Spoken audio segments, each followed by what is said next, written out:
apoiar, né? A profecia se refere a quê? Se refere à volta de Jesus depois da grande tribulação. A igreja é arrebatada, acontece a grande tribulação, como Paulo diz, e depois esse retorno de Jesus, quando todo olho o verá. Não será num abrir e piscar de olhos. Mas Jesus volta para fazer o quê? Ele disse que é para fazer o juízo final. O senhor disse que é para fazer o quê? Ele volta para estabelecer o milênio, porque o tempo ainda existe. Então, essas coisas se cumprirão no milênio. No milênio depois do dia do Senhor. Seria uma discrepância, né? Uma coisa totalmente isolada, dizer que Jesus volta e a eternidade é estabelecida. Se existe praga, existe chuva, dependência de chuva. Então, é mais ou menos isso. E Pedro? O senhor não falou de Pedro. Então, eu estava deixando para depois, mas vamos lá. Fala agora. Pode falar agora? É. Então, a questão de Pedro é o seguinte, vamos lá para o texto. 2 Pedro,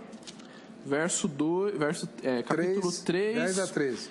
Então, a questão de Pedro, nós precisamos analisar um pouco o contexto. O interessante é que Pedro, ele já havia feito uma referência a profecias existentes antes, quando ele cita Joel, ali em Atos 2.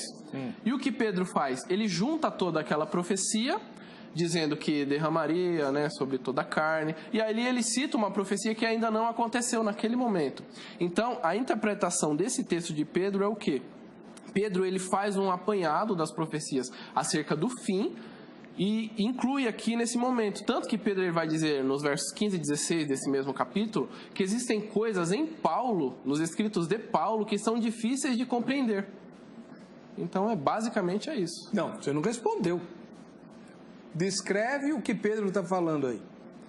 Não, Pedro, ele está dizendo que acontece... Ah, entendi. Ele está dizendo que vai acontecer o dia do Senhor, mas não numa questão... É por isso que eu não gosto de termos. Eu não gosto de dizer, o dia do Senhor é somente quando Jesus volta. Não, o dia do Senhor pode ser o domingo, como João diz em Apocalipse, pode ser o retorno de Jesus, pode ser uma gíria. Nós nunca saberemos. Capítulo 6 de Apocalipse, que precede justamente a visão dos 144 mil, há um texto com